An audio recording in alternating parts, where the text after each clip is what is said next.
जय हिंद दोस्तों, एससी में आपका स्वागत है। अगर आप इस चैनल पे नए हैं तो सबसे पहले चैनल को सब्सक्राइब कर लीजिए।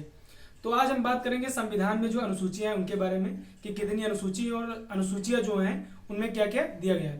तो जब भारतीय संविधान बनके तैयार हुआ और 26 जनवरी 1950 को जब लागू हुआ तो अनुसूची कितनी थी तब 8 अनुसूचियां थी। 8 अनुसूचियां थी, मगर समय के साथ साथ इसमें जैसे जरूरत पड़ती गई तो अनुसूचियां बढ़ती गई। तो अभी प्रेजेंट टाइम में 12 अनुसूचियां हैं, 4 अनुसूचियां इसमें बढ़ चुकी हैं। तो आइए बात करते हैं वन बाय वन की हर अनुसूची में क्या क्या दिया गया है। तो सबसे पहले बात करेंगे पहली अनुसूची की।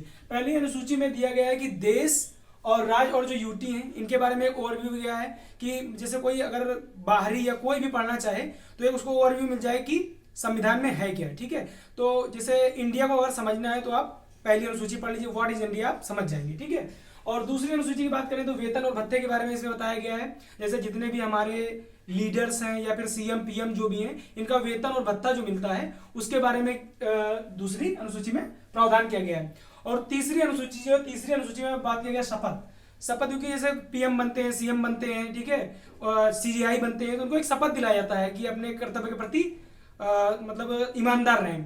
तो इनको जो शपथ दिलाता है उसका प्रावधान जो है वो तीसरी अनुसूची में दिया गया है। और उसके बाद बात करेंगे चौथी अनुसूची का। चौथी अनुसूची में राज्यसभा का प्रतिनिधित्व, मतलब जैसे कोई एक राज्य है तो वहां से कितनी सीटें राज्यसभा की, जैसे उत्तर प्रदेश से 31 सीट है, तो इसका जो आवंटन होता है ना वो चौथी अनुसूची में दिया गया कि कितने जैसे एक छोटा राज्य सिक्किम है, एक उत्तर प्रदेश है, तो बराबर तो इनको दे नहीं सकते हैं। तो चौथी अनुसूची में डिस्क्राइब किया है कैसे आप सीटों का आवंटन करेंगे राज्यसभा की केवल। ठीक है, उसके बाद का बात करेंगे पांचवी अनुसूची।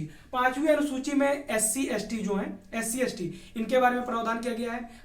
एससी एसटी के बारे में पहले जानिए कि एससी एसटी क्या है। एससी मतलब जो शेड्यूल कास्ट होती हैं, इनमें जैसे जो नीचे जात के लोग होते हैं या फिर जिसको हरिजन, महात्मा गांधी ने जिन्हें हरिजन कहा था, उसमें ये आते हैं। और शेड्यूल ट्राइब्स जो होते हैं एसटी में वो आते हैं जैसे जो जंगलों में निवास करते हैं, जैसे संथाल लोग हैं, भील लोग हैं, ये जो जनजाति है वो आती हैं एसटी में। ठीक है, तो इनके बारे में प्रावधान किया गया है। और जो छठी अनुसूची है तो उसमें असम, मेघालय, त्रिपुरा और मिजोरम, ठीक है, असम, मेघालय, त्रिपुरा और मिजोरम, इन राज्यों के जो एसटी हैं उनके बारे में प्रावधान किया गया है। इन राज्य में जो एसटीज हैं उनके बारे में प्रावधान किया गया है कि इनको कैसे आप इनका हर चीज रेगुलेट करेंगे। ठीक है, और इसको मतलब ये पेपरों में भी बहुत आता है, एग्जाम जो वनडे एग्जाम होते हैं उनमें आता भी है। तो इसकी एक ट्रिक है, क्योंकि आदमी भूल जाता है, तो एएम टीएम या फिर जैसे एएम पीएम होता है, एएम पीएम याद ही होगा आपको, तो उसके अकॉर्डिंग आप याद कर सकते हैं एएम टीएम, ठीक है, या फिर एटीएम एम ऐसे याद कर सकते हैं। फिर उसके बाद बात करेंगे सातवीं अनुसूची का। इसमें शक्तियों का बंटवारा है, जैसे राज्य है और केंद्र, ठीक है, इनका अलग अलग काम है। ठीक है, तो इनकी शक्तियों का बंटवारा भी अलग अलग है, तो किसमें दिया गया है, सातवीं अनुसूची में। फिर बात करेंगे आठवीं अनुसूची की। आठवीं अनुसूची में दिया गया जो भाषाएं हैं, जितनी भाषाएं भारत में बोली जाती हैं उनको एक मानक भाषाओं के रूप में जो सिलेक्ट हुई थी, जो संविधान लागू हुआ था 14 थी, मगर समय के साथ साथ मांग बढ़ती गई, उसके बाद 6 भाषाएं और उसमें जुड़ती गई, तो अब प्रेजेंट टाइम में 22 भाषाएं हैं। ठीक है, उसके बाद नवीं अनुसूची की बात करेंगे, उसमें भूमि सुधार रिलेटेड जितना भी था उसको ऐड किया गया कि कोई भूमि है तो उसका कैसे सुधार किया जा सकता है, उसके बारे में नवीं अनुसूची में। उसके बाद 10वीं अनुसूची में बहुत इंपॉर्टेंट, ये एग्जाम में काफी बार आ भी चुका है, दल बदल। जैसे कोई नेता है तो अब पता लगे विधायकी जीत गए या सांसद जीत गए, उसके बाद दूसरे पार्टी में कूद जाते हैं, तो इसके बारे में प्रावधान किसमें है, दल बदल, 10वीं अनुसूची में। फिर 11वीं अनुसूची में बात करेंगे पंचायती राज।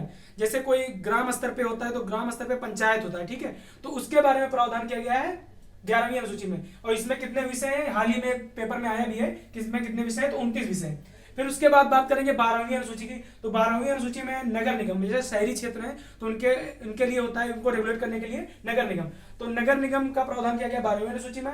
और ये इसमें कितने 18 विषय हैं। ठीक है, तो ये एक ओवरव्यू है, आप चाहें तो स्क्रीनशॉट भी ले सकते हैं संविधान की जो अनुसूचियां हैं। ठीक है, और इसके बाद इसके वीडियो को आप लाइक करिए, शेयर करिए और सब्सक्राइब करिए, और अगली वीडियो के साथ जल्दी हाजिर होंगे आपके सामने। जय हिंद।